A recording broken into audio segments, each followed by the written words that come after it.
Welcome to the Pop Culture Lab, where we break down your favorite movies and TV shows. Connor, this week we are reviewing Ahsoka. Let's get in the lab.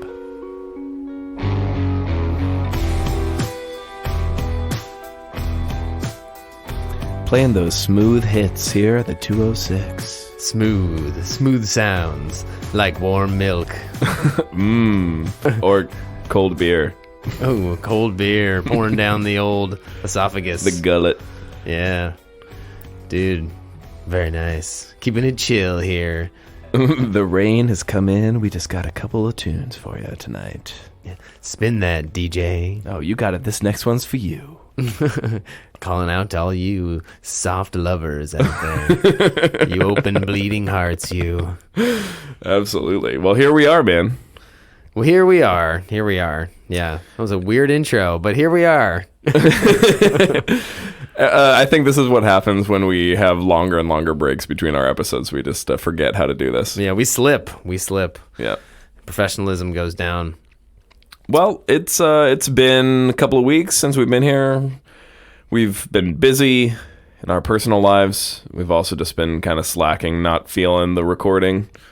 Yeah, it's getting gray outside here in Seattle. It was like literally summer since May, and then all of a sudden in the last week has just become pouring rain. Yeah, a monsoon rain season here starting, and then just it's getting darker and colder, and it happened in the blink of an eye. So sleepy times have come for us.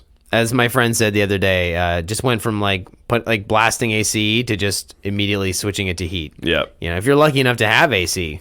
Yeah, no kidding. During the hot months of summer, but it was literally overnight. So I am feeling very exhausted from that. It's only Wednesday, and I even at work today, I was like, oh my gosh, dragging my feet. Here yet? Yeah. Yeah. But yeah. But, you get those cozy vibes. I kind of love the fall because it just makes you want to curl up on your couch and turn on the heat. And yeah. Good time to be watching movies. Absolutely. Good time for a writer's strike to end. Hint, hint, Thank goodness. Yeah. Drinking hot beverages and drinking too much in general. Although it's gonna take a year and a half or something for the results of the writer's strike to really be for us to come back. Yes, yeah, totally. But yeah, I don't think we're gonna immediately feel much of an impact of this. But. No, that's true. But let's get into it, man. What have you been watching? Let's see. I actually have a little list of things that I've been watching. So I will just go through this list quickly, and then you can tell me what you're We can hone in on a few. Yeah, interested in hearing. But it's been a long time, so I have really gone through a ton of things. Sorry to say some of the things that you wanted to watch with me, but I know. So I've seen Pope's Exorcist, which you really, really wanted to see. Pass. I was, I felt so guilty watching that one without you. Teenage Mutant Ninja Turtles, Mutant Mayhem. Yeah, I'm a little bummed about that one. Are you? I would have liked to see that. Yeah, it was cool. Across the Spider-Verse. Very, very upset that you watched that without me. I know. But you're too far away. 3 blocks. Yeah, exactly. You couldn't walk up the hill to watch it with me. Yeah, that's a good point. All right, so then I caught up on my Ahsoka. Let's see. Last Voyage of the Demeter. Saw that. Pass. The Nun, the original Nun. Pass times a million. Yeah, I passed 3/4 of the way through the movie. I don't even think I finished it. It was not very good. I watched Talk to Me, new Australian horror movie. You mentioned this one, and I think I may watch it. Even though I'm not a horror fan myself, it sounds pretty good. It's not too scary and or weird or gruesome. If you're willing to watch Hereditary, you would. This is tamer than that, but in the same vein of stuff that makes you think, and disturbing, definitely, but makes you think a lot, and just kind of an interesting ending that is thought provoking, and it's cool. Yeah. What else? Theater Camp. Okay, sure. Yeah. That was really, really, really fun. Surprisingly good movie. What did you buy that one or was it streaming? I mean, most of these have been like digital rentals. Yeah. So I'll pay like up to, in some cases, $20 to rent it. But Sure. half of the time they're still in theaters. And I don't know. If you watch it with someone else, like a significant other or something, if you were going to go to the movies anyway, It's pretty much a that wash. ends up being $30. Yeah. Yeah. So it's definitely a wash. Maybe arguably even cheaper, depending. But it's not the same experience either. Right. So. Extraction 2 on Netflix. Equalizer 3.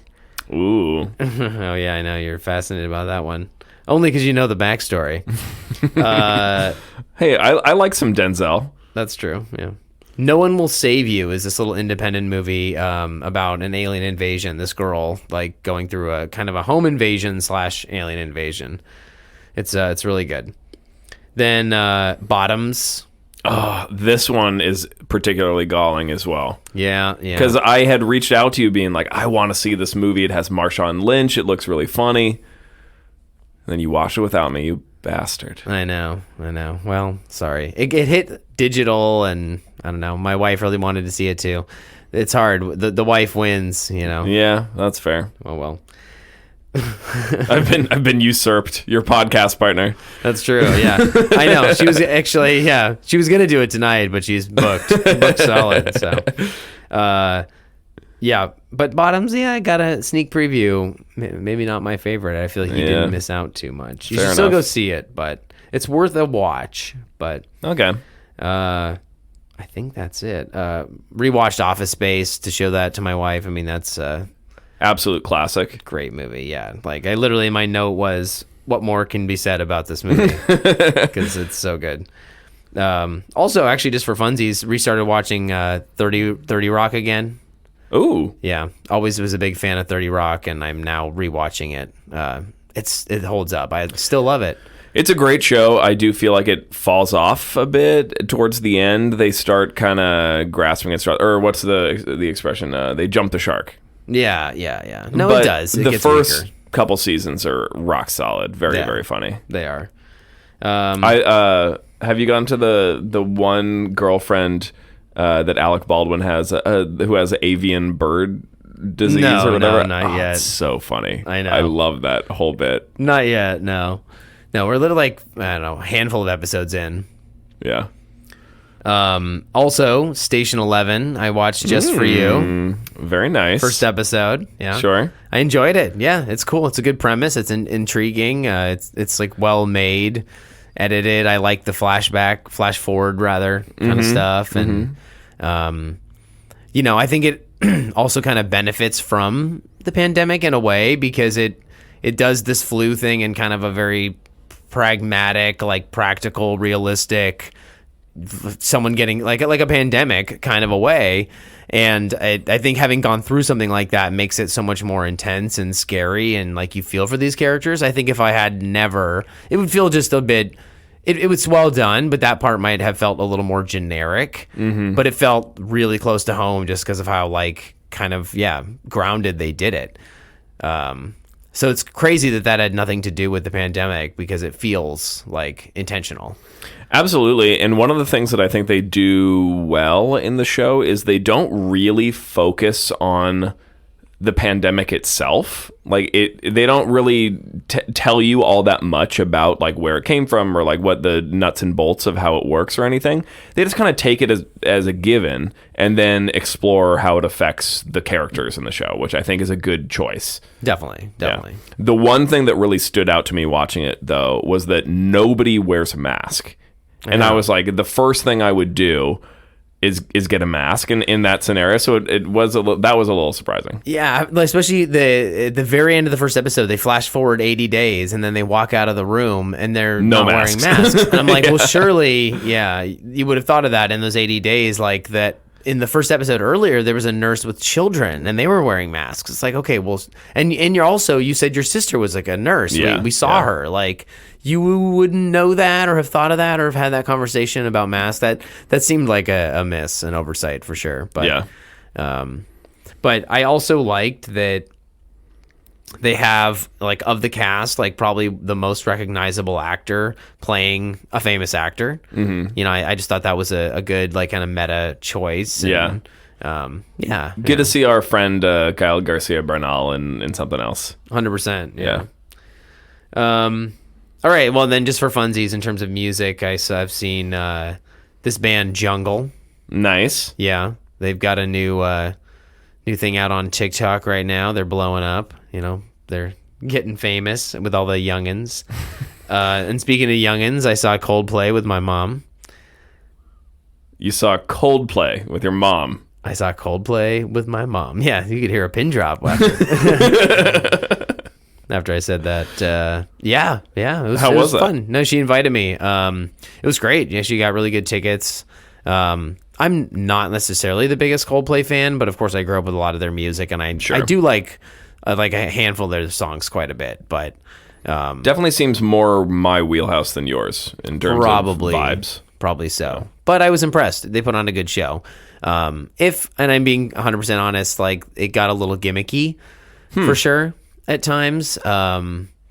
What do you mean by that? Okay, well, like, first of all, they give these wristbands to everybody in the crowd that, like, light up. Oh, they took that from Taylor Swift. Yeah. But honestly, it's pretty cool, and they can literally, like, you know, project something in the crowd, like a big heart or something. Yeah. And, you know, that I was like, okay, I can deal with that. So that's, you know, one.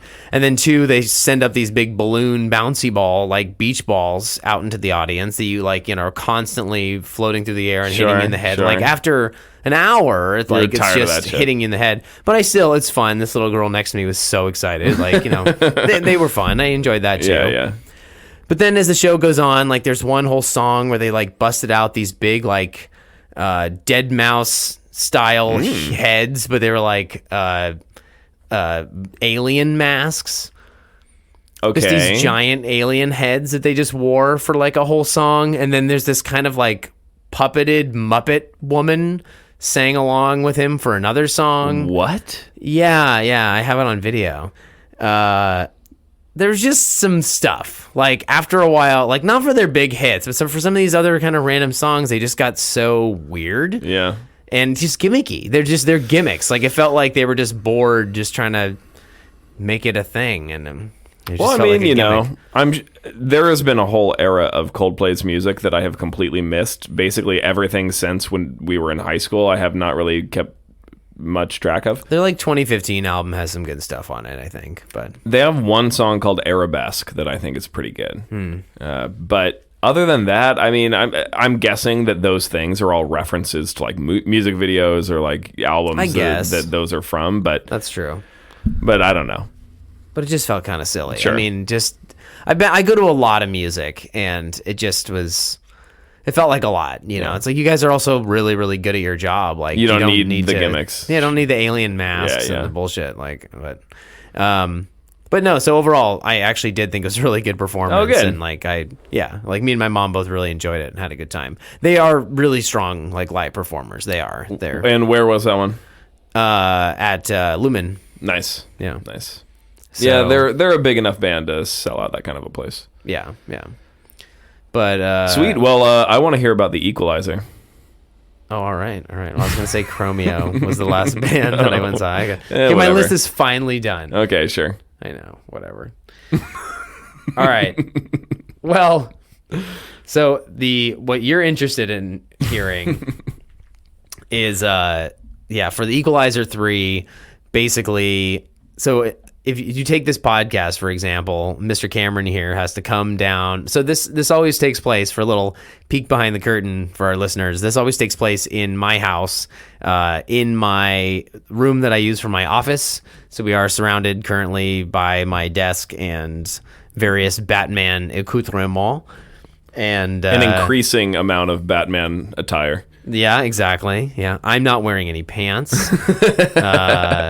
Yeah, so all sorts of fun stuff like that. So we always do this in my house. That's where the equipment lives.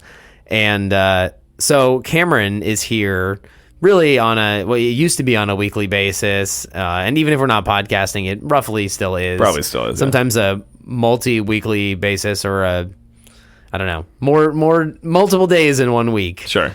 So anyway, when it came time for my wife to have a friend over, which she rarely does, she always goes somewhere else or goes out to dinner with them. She was like, I just want to have my friend over and watch like girly TV shows or something. And I was like, how dare you ask me something like that? Who the hell do you think you are? Was, of course, the first thing I said. Of course.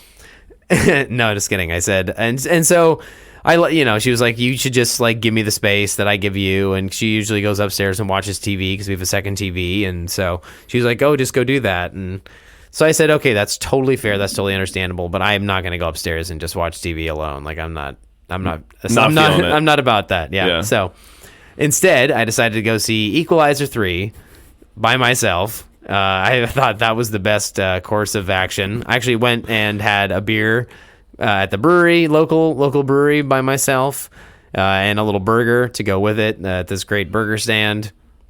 And then I hit some Equalizer 3 up downtown in Seattle. Just a dude night. Absolute dude night. Absolute solo man night. Yeah. Beer, burgers, and Denzel. Yeah, and a big bag of popcorn to myself. It was great. I mean, it was a fun, like, pulpy action movie, which is what it is supposed to be.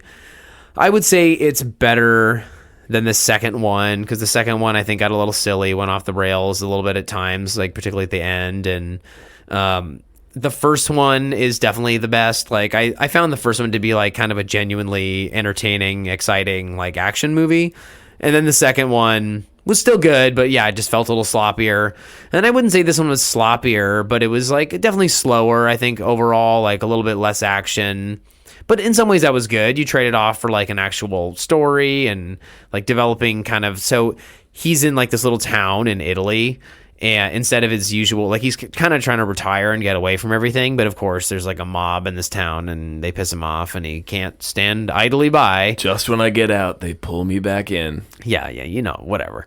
But like they do a good job of building up the characters in this town and just kind of the people in the town overall. Like there's long stretches of the movie where not long, but there's parts of the movie, where he's not action, kick butt, whatever. He's just like hanging out with the people of the town and getting to know them, and you see like their routine, and he's really becoming like part of the community. Mm-hmm. And so by the time these guys really ramp up their shit and start like pissing him off, it's earned, in the audience, like to watch this guy like be like really pissed off. Yeah, because they're messing with everybody in the town and hurting people and just putting their boot down on this town.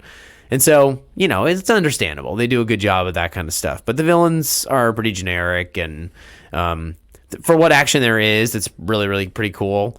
But yeah, I mean, so overall, I don't know, 6.5 or 7, but solid action movie. Yeah, I was maybe hoping for a little bit more because it has some pretty positive reviews, and as the like kind of climax of this trilogy, I was hoping for a little more, just maybe action wise, but it's a satisfying like conclusion character wise. So good enough movie. Yeah, worth a night out when your wife kicks you out. I think so. Are there some other movies on that list that I wish had been the option that I could have seen in theaters? Probably, but like Across the Spider-Verse, sure, or just there's some other visual ones, even the Mutant Ninja Turtles, frankly. Yeah. Not just animation though. There's some other ones. Demeter, not to like. You probably don't even care about that, but it was okay. It was okay. Sure. Yeah, worth a watch if you like Dracula, I guess. But too little meat on the bone. It's based off one chapter from the Dracula book. It's like there's just not enough there. Yeah, and it shows a little bit. But not surprised to hear that. Really. No, but the beginning and the end are both pretty exciting. It's just the middle that kind of sags. Yeah, because for a while you keep being like, well, you have figured out that he only like comes out at night. Why don't you like during the entire day?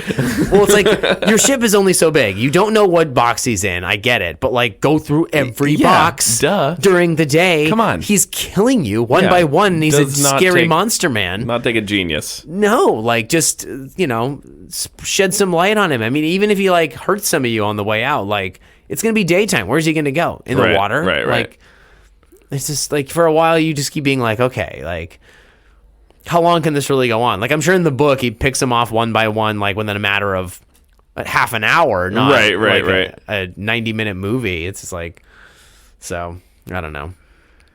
Yeah, just the fact that it was told over multiple days, like, ended up being an issue. I was like, well, it's daytime now. You've like 12 hours. So what are you doing? Yeah. I know you got to sail the boat and shit, but like, find this guy. Yeah, like, that seems like kind of a priority. Like, come on. Yeah, whatever. Yeah. What have you been watching? I watched Snowpiercer. Oh yeah, the Bong Joon-ho movie. Mm-hmm. So Parasite obviously won Best Picture like 2-3 years ago, something like that, and two, I think was fantastic. Loved that movie, and so that was the only exposure I'd really had to Bong Joon-ho. But our friend Alex, who's been a previous guest on this show, he's a big fan of his and has been for quite some time, and he's recommended some of his other movies as well. But I just took the opportunity. I saw that Snowpiercer was streaming, and so watched it. Very good. Apparently, it is the most expensive, or at least at the time it was made, it was the most expensive Korean movie ever. Really? Yes. I don't know if that's still true. But very, very interesting movie. Pretty good. I would say that you can tell that he's evolved as a director since then. Parasite is a much more polished final product, I think, than Snowpiercer is. It's a very fun concept. I think that if you spend too long thinking about it, it starts to fall apart a little bit. The premise does. So I'll just do a quick overview. The idea is that there's this kind of dystopian future. There's global warming and climate change and stuff, and so all the governments of the world put this chemical into the upper atmosphere that's supposed to like shield some of the sun, basically some of the solar radiation, and cool down the Earth. Well, it does too good of a job, and it creates like a global ice age, and almost the entire population of the Earth goes extinct, except for a handful of people on a train that is going around the world. And it takes a year to go all the way around the world. They briefly mention at some point in the movie that they go over like an ice bridge in between Siberia and Alaska, which kind of connects the whole world. Again, don't think too hard about this movie. Cool. It's a cool idea, but it's a little much. Well, yeah. Just don't think too hard. Good, I'm not. But that's all just the setup. What it's really about is it's like a analogy for social stratification between the haves and the have-nots. This train, just like society, has like the first class wealthy passengers in the front of the train, and all of the poor people who just kind of force their way onto the train, essentially, they're all in the very back. And as you kind of get closer to the front, it increases in its opulence, what the amenities that are on this train and stuff.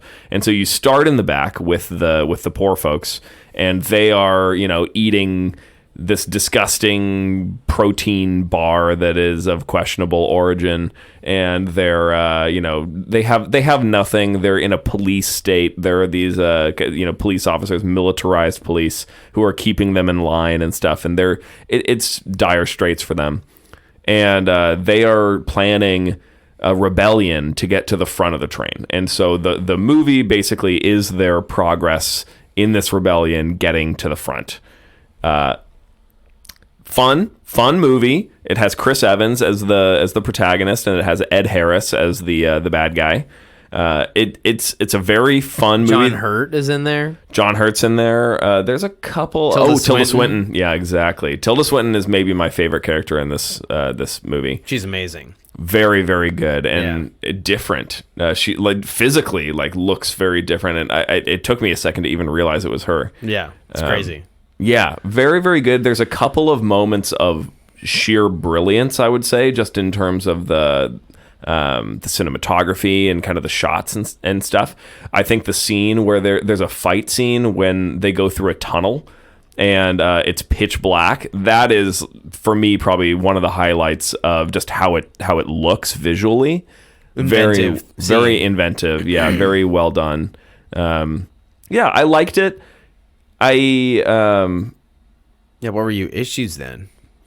Well, I mean, I pointed to a couple of them just around the premise. I also think that the end left me wanting a little bit. I thought that they set it up really well with...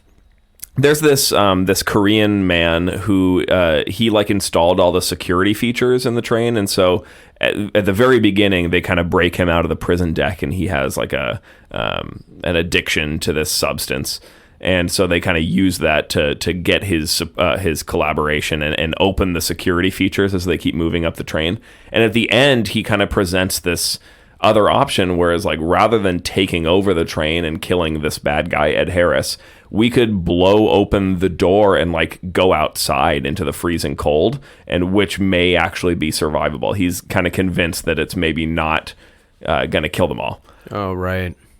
And so again, like the whole movie is an analogy for the way that things are and our social structures that keep this in place. I just thought it was not always so artfully done. Sometimes it was a little ham-handed, or even worse, it was just kind of obfuscated. It was a little unclear, a little smudged. And so I thought it was a good idea, but maybe could have been better executed, and it was better executed in Parasite. Yeah, that's true. Yeah, a lot of the same themes. Yeah. Many of the same themes. No, I see what you're saying. Yeah. Parasite's a little more focused overall. Absolutely. Yeah. I mean, with Parasite, you just could not look away, and there were it was so memorable. Everything about that movie, I don't think I would change a bit. Whereas Snowpiercer, it has a lot of good. It has some stuff that you could probably clean up a little bit. Yeah, for sure. Nice. Yeah. I'd still give it like a 7.5, 8, something like that. Yeah, definitely. Yeah. And I am going to watch the rest of Bong Joon-ho's movies. Nice. Which, off the top of my head, Okja is one that Sar has talked a lot about. I finally saw that, actually, yeah. Yeah? Like this past year, yeah. And then Memories of Murder, which is like a... Or Memories of a Murder? Or is it Memories of Murder? Memories of Murder, okay. I believe. And that's like a crime procedural, I think, which sounds pretty interesting to me as well. About a serial killer in Korea. It's based on a true story. Interesting. Yeah, that one, it sounds a little different than the rest of his movies, and so that intrigues me. Yeah, well, all of his movies are a little different, I will say. Okja's different, too. Great. Maybe more on the Snowpiercer spectrum, but it's such a different topic and I don't know, execution. Well, I'm looking forward to that because certainly Sar, that he said that's one of his favorite movies. So. It's very good. It's very unique. Great. Yeah. Amazing characters in that. Tilda Swinton again. Is she in that? Yeah. Oh, interesting. Jake Apparently, Gyllenhaal. she must like working with Bong Joon-ho. Definitely. Yeah. She's a great actress. She's crazy, very talented. She's a total chameleon. No kidding. Yeah. We've named a couple since it comes up all the time. You cannot throw a stone without hitting somebody who's been in a Marvel project. And I know. Yeah, I know. Yeah, I'm just picturing her bald, looking like the last Airbender from whatever. Right. I think the only person that we've talked about who hasn't been in a Marvel movie is Denzel Washington. True. Yeah. No, I know. Instead, he was doing Macbeth. Yeah. Nice. All right. Well, shall we get into the meat of our discussion here? Ahsoka. Yeah, let's do the old Ahsoka. So you've just seen the one episode. Exactly. This is unlike many of our previous reviews. That it's gonna be a short conversation. It will be, but I think that we can talk about the premise. Yeah, totally. And I won't spoil anything for you. I appreciate that. Yeah. Well, maybe I'll get us started then, since just to orient you, because once you get into 7 episodes deep in a series, you probably lose track a little bit of where things sit. Indeed. But I remember definitely some distinct things about the first 2 episodes. Okay. Well, Ahsoka is the latest Star Wars project on Disney Plus. It's a Disney Plus TV show. It features, of course, Rosario Dawson as Ahsoka Tano. She's a former Jedi, a lapsed Jedi, perhaps. Sure. Who was the padawan to Anakin Skywalker, who everyone is familiar with. It takes place after the events of Return of the Jedi. She is tracking down one of the remaining Imperial commanders or admirals or whatever, Thrawn. And so she's after kind of a MacGuffin star map. Yeah, exactly. That is going to lead her there. Yep. So are these other people, these bad guys who are also after the star map, trying to track down this Admiral Thrawn for probably bad reasons. You're given reason to believe. Baylan Skoll. Thank you. Yes, Baylan Skoll, who is also a former lapsed Jedi. Correct. So there's a lot of people with Jedi daddy problems in this show. True. And so the first episode just kind of introduces you to these characters. It also introduces you to Ahsoka Tano's former Padawan. Help me out here. Sabine Wren. Got it. Sabine Wren. You got it. Who... all of these characters appear in the animated shows for Star Wars, Clone Wars and Rebels. I think both for the most part. Yeah, I think both. Yeah. Which neither of us have watched. But, except for these villains, by the way. But yeah. But neither of us have watched those animated shows. No. But there are lots of references in Ahsoka to events and characters and things that happen in those animated series. And to be fair, Thrawn is in those shows, I think particularly Rebels, but he comes from Star Wars books, actually, written even before Rebels. Oh, yeah. Well, I'm sure. I mean, there's probably over 100 Star Wars books at this point. It feels pretty well covered. But the guy who created now this show, Dave Filoni, who also created those animated shows, intentionally, he doesn't like to create new characters kind of unless he has to. He'll go dig something up that exists within the Star Wars lore that he can repurpose for something. If he can't repurpose it, he'll just leave it alone and just make a new thing. But so Thrawn, he plucked up out of these books because he was a really great villain in there, and kind of used that for his animated stuff, and now, in the show. But so yeah. Which means that I'm sure this thing is probably chock full of Easter eggs for all those big Star Wars nerds out there. Big time. Yeah. And just wait till the show goes on. So I think that's probably a good setup, right? Yeah, fantastic. So I'll start us off just with my immediate thoughts after watching the first episode. First of all, and I've talked about this previously when we reviewed Mandalorian and those kinds of things, I, most of all, am just so glad that we are not covering the Skywalkers or the Skywalker saga in this show. I am so done with those characters. It has been well-trodden in 3 trilogies, in multiple TV series.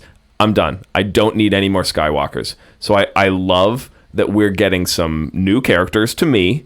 There are a couple of people who have appeared in The Mandalorian and stuff, but I am just very happy that we're kind of going a little further afield, off of Tatooine, off of Coruscant. We're treading some new ground, which is very, very satisfying to me so far. Yeah. I don't want to burst your bubble too much. But we're going to Coruscant and Tatooine. Well, yeah, not Tatooine, but this show may get a little closer to that than you maybe want. It's not Andor, which is feels very much on its own thing, you know. Well, I mean, there are Jedi or lapsed Jedi, and there are lightsabers. There's the stuff that you like there. You know, there's the Force. We got some Force users going on. Right. But Mon Mothma, who was in Andor, is now in this again, and there's all kinds of. I think it's a nice balance between both of what we like. You know, it's like it is all the kind of classic Star Wars stuff and the Jedi blah blah blah that lightsabers, like you said, the mumbo jumbo. Yeah, but then also it is kind of these new characters that at least haven't been seen before on live action, and so can have exposure for people like you and me that wasn't there before. Because a lot of people like these characters from those series, but it's fun to kind of discover them for me in live action, because the animated stuff just feels kind of weirdly childish. I think it's the way it's animated a little bit for me. So yeah, I'm enjoying just definitely getting to see a different corner of Star Wars, like you're saying, but while still having it feel, for me at least, like Star Wars. That's very important to me. Yeah. Feels like a good balance so far, at least. Yeah, indeed. I'm definitely a little overwhelmed by the proper nouns. I have been helped by just talking to you and getting some of these names drilled into my heads, but there's a lot of just names of people and places and things that all sort of feel a little samey, and so at least initially I was kind of struggling with how things are interconnected and who's related to who and who used to be the Padawan and who betrayed that guy, and all that stuff just is a little confusing to me, but I'm sure I'll get there. Particularly when they're making references to the animated series that neither of us have seen, so there's a good reason why we wouldn't know what they're referring to. Yeah. But I will say this. There are a lot of those proper nouns and stuff, but the show will either introduce you to or explain those characters enough moving forward, and repeat those names enough that you'll understand who they are, at least contextually. I mean, you mentioned the witches of Dathomir. Don't worry about them for right now. Okay. You'll need to know when you need to know, you'll know. Okay. Just stuff like that. I think for a lot of this stuff, they're hinting and building stuff up right now, but if you just kind of let that wash over you, it will just the stuff they're kind of previewing will just happen, and you'll just be like, oh, okay. Yeah. Yeah. One thing I do like, speaking of the Witches of Dathomir, though, is the idea of sort of another concept, another kind of mystical concept that's not the Force and lightsabers. The idea of witches who have some kind of as yet unknown power. I think that's kind of fun. That's a fun twist that I'm not used to seeing in the Star Wars universe, and so that's kind of cool. That's the kind of stuff I was hoping you would like about it. Yeah. And it honestly does go more in those directions. So in terms of the lore, it just explores a different side of Star Wars with supernatural things a little bit like that. Great. And just yeah, but it weaves it in a very good way, because if you think about Star Wars, they just really, a lot of the groundwork was kind of there. I mean, the Force is supernatural, but I've seen some different beasts and animals in this show that I find very interesting designs and fresh, but at the same time feeling like Star Wars, and they're not all just big puppets. There's CGI and they look cool. Sure. But yeah, I think that stuff has been very well done. It's very seamlessly woven in, the kind of new and supernatural and different. But I think it benefits from being in this animated series. I mean, everybody loves that because it was all done and fleshed out in that. Those witches are in the animated series, and so not only is that fun for those fans, I think the writers it's well trodden, so they've got so much to go off of. It's not their first time with it, so it's not going to be as much of a trial and error kind of a thing.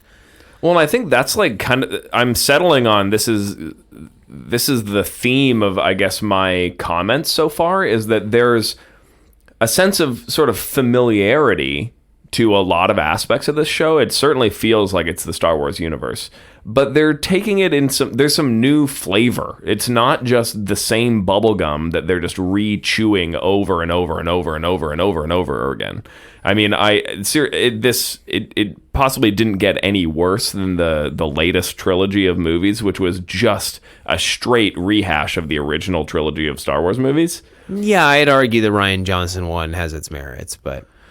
And I would probably agree with you, actually, on that one. But in general, you know what I'm talking about. It carbon copies the story of the original Star Wars trilogy. 100%, yeah. And so what I was going to talk about next was the musical score, which even just in the first episode, it's like, okay, I can tell this is kind of Star Wars-y, but it's very different. It uses different instrumentation. It has kind of a new feeling to it.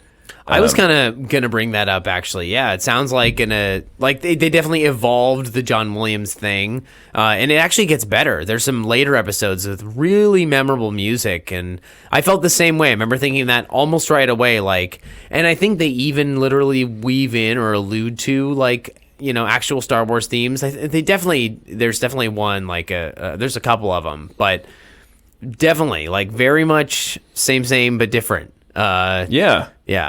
Captures the essence while, new instruments, it definitely sounds more modern. There's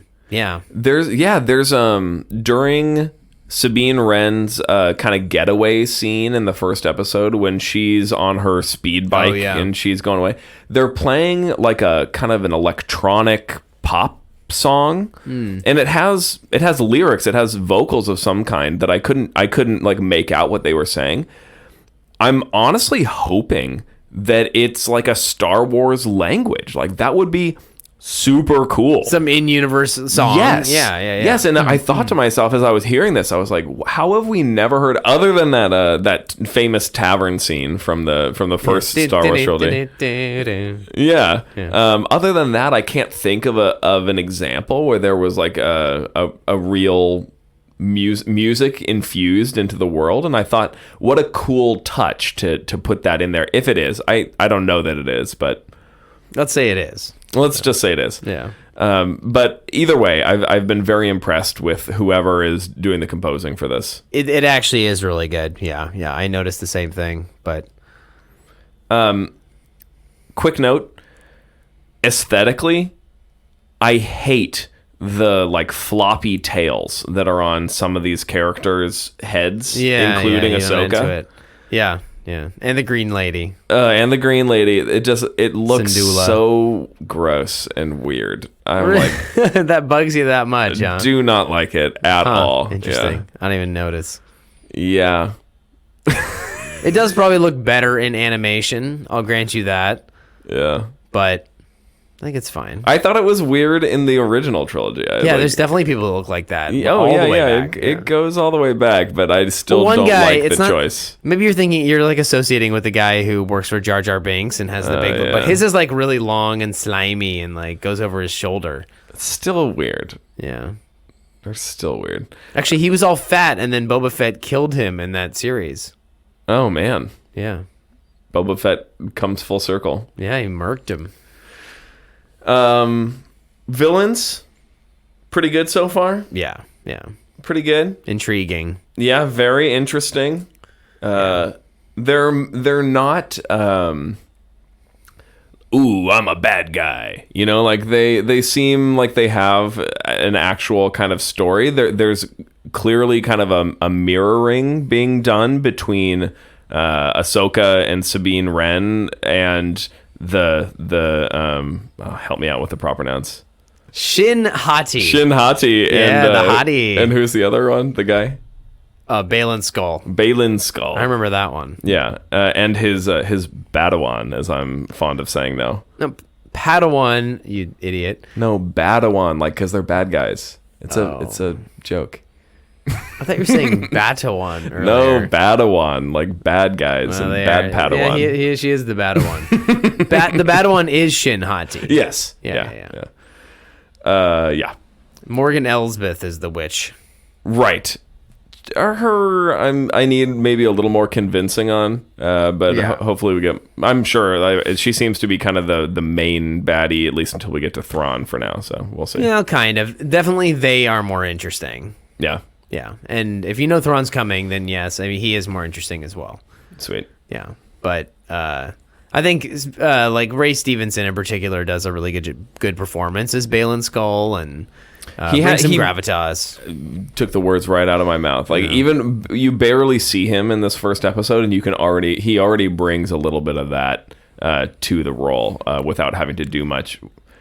It gets a lot better. Like I still don't know like what his ultimate goal is, but it's interesting. It's definitely like, I don't know. Like I don't want to give anything away, but he talks about like ending the cycle, and he literally means like Sith, Jedi, sure, over and over. But like it's kind of exactly what you're saying. I feel like in some ways about like the original or the most recent trilogy of movies, just carbon copying. Yeah.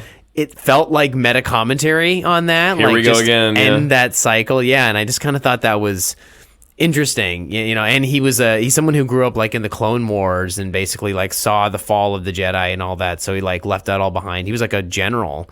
So it's like, I don't know. The more you learn about that guy, the more interesting it is. Like what he's trying to kind of accomplish, like start from scratch. But we still don't understand what that looks like how he's going to do that or what that means. But, yeah. Well, that should be interesting. It's a good segue into the one question that I had for you, which is that they clearly set up here that Ahsoka was Anakin's padawan. And does that count as a padawan because he was Darth Vader? Well, no, because she was good, but he was bad. Yeah, it's an OKO one. An agnostica one. Yeah. But so I guess either I'm totally forgetting this from the Phantom Menace trilogy with Hayden Christensen and all that, but I thought that Hayden Christensen was still kind of learning from Obi-Wan when he turned bad. Yeah, you remember those movies pretty well. Yeah, exactly. I mean, in the Clone Wars movies, when he had his little braid, he was definitely like still a Padawan and learning. But, so then when did he ever train Ahsoka? Well, so in between those movies. Interesting. Because by the time you get to Revenge of the Sith, he's got the long hair. And I think in that movie, they like don't officially christen him as like you're a Jedi now, which is what he's like pissed off about for one thing. Like the Council of Jedi's, Mace Windu and all that. Yeah. But because he's too impulsive and stuff. But there's a bit of an age jump between those movies. It has to be at least 5 years, if not more. And so I think once he gets a little bit older, his hair gets longer, whatever. Like, they let him start training. Yeah. Ahsoka's pretty young in those shows, like maybe like 13 even, or at first, and then I think she gets a lot older, but she's like decades older now in some ways with this part of the show because she was training, like she was 13 back in the Clone Wars, which is before any of A New Hope, Empire Strikes Back, Return of the Jedi. Right. It's before all that, so that's like decades basically before. Way before Anakin's Darth Vader. So, yeah. So I think there's a few years in there. It's like not a ton, but it's enough for a few seasons of some animated shows, I guess. So even though he wasn't a full-fledged Jedi, he could still take on a Padawan. Yeah, I mean, I have to be honest with you. That didn't totally make sense to me either, but I think it's just something you have to accept in the name of exploring another corner of an already established universe. It's totally fine. It's just like I wasn't sure if I was just missing something or misremembering something. No. You never saw her in any of those original movies or anything, but canonically, I guess she was around. So I will say she's pretty sweet. Like, there's in her few appearances in The Mandalorian and Book of Boba Fett and stuff, like she was pretty sweet. And already one of the coolest moves, even just in the first episode, was when she's entering the temple, and like she extends her lightsabers and then like uses the Force to make a circle so that it like vaults her into the basement or whatever. That was so cool. Well, and I love how it's like it could have. I thought even in one version of the trailer, like she did it with her hands, but maybe not. Like I thought, like it's cooler that she used the Force rather than just like using her hands to create that little circle. But yeah, it was very cool move. Very cool move. Yeah, what are my notes on this movie? The action definitely ranges from like pretty good to like not the best, but good enough to like some of it's like really quite good, like pretty compelling. And I would say the writing also ranges from kind of mid to sometimes actually pretty good. Yeah. But it's never that good or mind blowing. I'm not sure I'm yet convinced by Sabine Wren. I will say that. Well, yeah. Keep going. The show itself doesn't really want you to be sure about Sabine Wren. Okay. Yeah. Hu Yang's not sure about Sabine Wren. Sabine Wren's not sure about Sabine Wren. Yeah. I mean, yeah, kinda. She's struggling for sure. Yeah. So. Yeah, no, I've been certainly enjoying it. I would love to hear more as you progress. I mean, I was just like, what an idiot. I mean, she, right off the bat, she, gets this map thing, and Ahsoka's like, yeah, there are some bad dudes looking for this map. Like, no, don't take the map off this ship. I'm a friggin' Jedi. Like, don't just peace. And then, what does she do? She pieces, then immediately gets stabbed. I know. I was like, come on, dude. I know. She told you. Use your brain. I know. Yeah.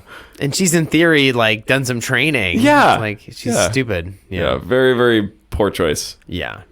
Well, they get into that. Yeah. Like, I mean, okay, not to Well, I won't say anymore. I won't say anymore. Keep watching. But she gets dissed pretty good. Yeah, fair. Yeah. She gets her shit handed to her. Oh, I mean, there's some similarities to Anakin, right? I mean, she's impulsive and like stubborn and can't, doesn't take to mentoring very well. I guess in some ways that's true. Yeah, kind of a reflection there. Yeah. And she's also a Mandalorian, which are traditionally hard to work with. I thought Mando is like a homie. Well, he seems like he's a great team player. He is. He wasn't always. And also, as well established in The Mandalorian, Jedi and Mandalorian aren't particularly good friends. Fair. So, she's a Mandalorian in a world of Jedi trying to learn how to be a Jedi. Yeah, those dual identities. Yeah. She's got her problems. Sure. Like her family was like Mandalorian, like royalty, I think, even. Damn. In the days of Mandalore. Yeah. What else you got? Anything? I mean, do you want to talk about the WGA? Sure. Before we wrap out Let's of here. do it. Okay, so good news, great news. We can crank up the energy a little for this one. Hallelujah. After 150 friggin' days, the writer's strike officially ended at 12:01 today, Wednesday, the 27th of September. That's the day we're recording this. Almost half a year. Yeah. That is a very long strike. So at first, a tentative deal was struck a few days ago, and so now it's officially over. I thought I would just be announcing the tentative deal, but I'm very happy to say it's actually For real. Yeah.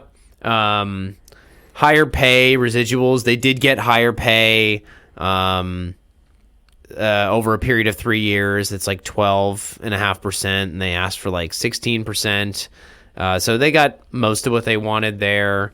A lot better residuals. I don't have the exact numbers, but their residuals definitely increased by like I think almost double. Better working conditions in general.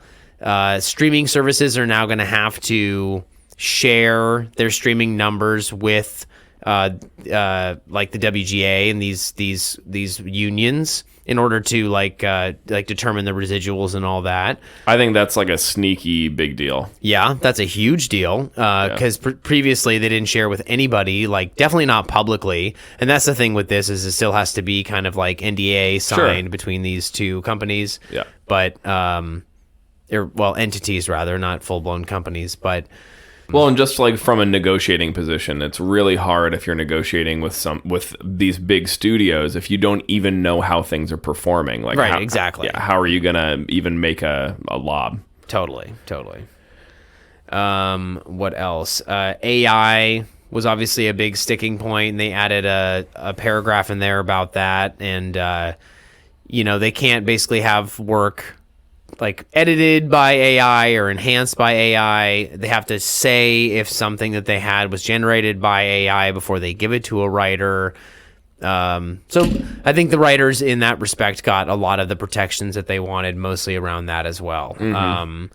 I mean, the AMPTP was kind of like, noticeably not happy as an organization, and kind of Hollywood, the studios in general were not. I think they caved in order to like just keep the machine going, which is really why the strike is something that happens. That's why it works, because if you wait it out long enough, there's only so much money they can lose by just not doing anything, like not having any projects. So for a half a year. Yeah, so they won that battle and mostly got what they wanted, and the studios had to cave, I'd say, for the most part. So it certainly seems like a pretty good deal for the writers. It is. They were pretty ecstatic about it in their original statement with the tentative deal, and then they voted on the deal. That's how it goes through finally, and so they obviously voted. So is SAG-AFTRA, are they still striking? Yeah, they are. That's independent of that. I mean, I heard they were studying the deal that was reached in this case to kind of inform what they're going to do, but they're still striking as of now. And it's been a shorter period, like only 50 days or something like that.